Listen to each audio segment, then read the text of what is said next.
Hi dear students, in this class we are going to study about propagation of sound waves or acoustic velocity. We will be deriving acoustic velocity also.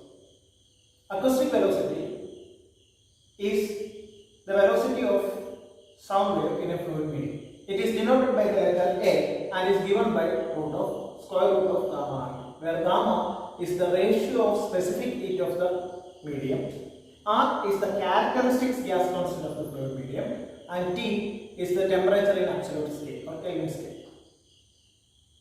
What is sound wave? Sound waves are infinitesimal pressure waves. So, what is an infinitesimal pressure wave? Those are waves in which changes across such waves are small and the speed of processes causing that change is very fast. If we are assuming there is no heat transfer for the system under conservation, and since the speed of the processes causing the changes are very fast, we can assume that changes across an infinitesimal pressure wave, or here sound wave, as reversible adiabatic or isentropic. For an isentropic processes, we know entropy denoted by S is constant. Before deriving the acoustic velocity, we may study about adiabatic bulk modulus of elasticity, which is denoted by the letter K. It is defined as the ratio of change in pressure to the fractional change in volume or relative change in volume when these changes are carried out through an adiabatic process. That is, adiabatic bulk modulus of elasticity, K is the ratio of increase in pressure to relative change in volume. We know, hence K is equal to increase in pressure dP to the relative change in volume, which is the change in volume by actual volume minus dV by V. As pressure of the fluid increases, its volume decreases. To compensate that, we are provided with the negative sign. So, bulk modulus of elasticity, adiabatic bulk modulus of elasticity, K is given by minus V dP by dt. But for an adiabatic process, we know P V raised to gamma is a constant, which is the relation for an adiabatic, PV relationship for an adiabatic process. Taking logarithmic differentiation, that is taking logarithm first, simple logarithmic equation, and taking logarithmic differentiation, we will be getting dP by P plus since gamma is constant, gamma into dV by V is equal to 0, since the derivative of a constant is 0.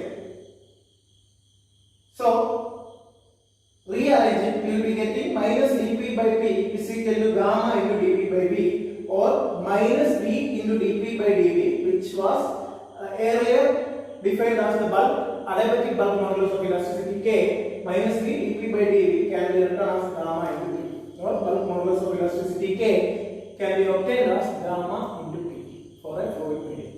We can rearrange the PV relationship for an adiabatic process. P V raised to gamma is equal to constant as P by rho raised to gamma is equal to constant.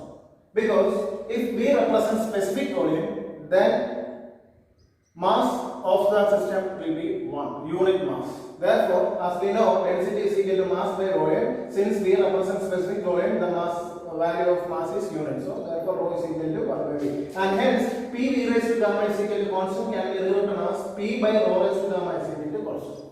Now, taking logarithm and then deriving, that is logarithmic differentiation, we will be getting dP by P minus gamma into d rho by rho is equal to 0. Rearranging, we can get dP by P is equal to gamma into d rho by rho, or dP by d rho if the process is reversible, and hence since this process is adiabatic, and assuming if the process is reversible, then dP by d rho at constant entropy, the process becomes isentropic. To denote that constant entropy, dP by d rho at constant entropy becomes gamma P by rho. Earlier, we have obtained gamma P as bulk modulus of elasticity, adiabatic bulk modulus of elasticity K, and hence dP by d rho at constant entropy, or dP by d rho for an isentropic process can be obtained as K by rho, where K is the bulk modulus of elasticity and rho is the density of the fluid. This equation or this relation is very much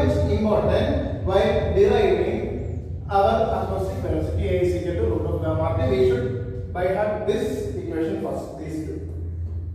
Consider a constant area duct of area A having a stagnant gas kept at pressure P and temperature T. As shown. This duct is insulated. Therefore, there will not be any heat transfer during a change. Consider an infinitesimal pressure wave has been or sound wave has been introduced into this stagnant gas. This sound wave has been moving towards right with a velocity A. The pressure, velocity and density of the gas traversed by the wave has been increased to P plus dP, T plus dt and rho plus dρ. And this sound wave has imparted a velocity to this stagnant gas, and that velocity is given by dc. The pattern of change in velocity can be obtained as it shows that the gas has a velocity of dc. The gas which has been traversed by the sound wave has a velocity dc. The pressure will be d plus p plus dp and p plus dp upstream of the sound wave and p downstream of the sound wave. And similarly, density will be higher upstream sound wave, rho plus dρ, and here it will be rho. Downstream that sound wave will be rho. Similarly, pressure will be p plus dp and p. This is dc. Downstream the sound wave, the velocity of the gas will be 0, which is stagnant gas. Therefore, it will be 0. Consider a control surface at the sound wave as shown. Applying Newton's second law of motion to the control surface, we know the net force acting on the control surface will be equal to mass into acceleration or mass flow rate into change in velocity. That is, the net force acting on the control surface are P plus dP, pressure force towards right, P plus dP into A, minus P into A, pressure into A, pressure force towards left, should be equal to m dot into final velocity. That is, final velocity is downstream the sound wave, which will be A, minus initial velocity. Now, due to this wave, the gas has a velocity of dc, therefore relative velocity of this sound wave just upstream the sound wave will be A minus dc. That is, it can be rearranged as dp into A is equal to m dot into dc. Considering the wave as stationary, which will be equivalent to the gases moving towards left, and applying continuity equation, that is m dot, obtaining m dot at downstream of the wave, we can obtain as density area into velocity of the gas. Now we are assuming the sound wave at rest, and hence we should assume that this portion or this gas or this stagnant gas is moving towards left with a velocity A. Applying that here, we will be getting A into dP is equal to rho A, small letter a into dc. The capital letter A denotes the area of the constant area dive, small letter A denotes the velocity of sound. Here it is the velocity of the stagnant gas, assuming the sound wave was stationary. Rearranging, we can get change in pressure dP as cancelling area, we will be getting rho into A dc. Now applying continuity equation, that is mass flow rate is constant upstream of the control surface and downstream of the control surface. Here mass flow rate m dot downstream of the control surface is given by rho A, small letter a. which will be equal to density at upstream given by rho plus d rho due to as the gas has been traversed with the sound wave, area remains constant and the velocity will be a minus dc. Simplifying, we will be getting rho a is equal to rho plus d rho into a minus dc. Rho a is equal to rho a plus d rho into a minus rho dc minus d rho into dc. This can be neglected and these two get cancelled. Hence we will be getting rho into dc is equal to a into d rho, or we will be obtaining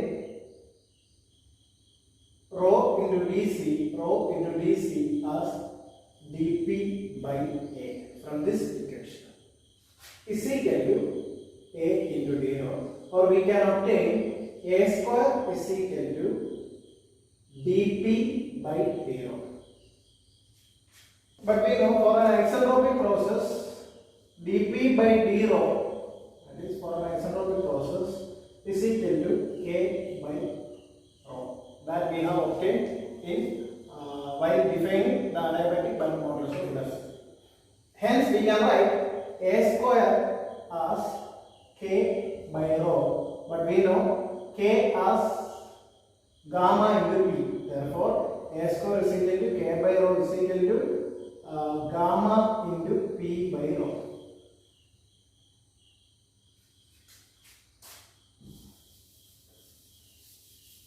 For an ideal gas, we know P is equal to rho RT, or hence P by rho is equal to RT. Therefore, this equation can be defined as A square, which is the sound velocity, as gamma RT, or A is equal to root of gamma RT.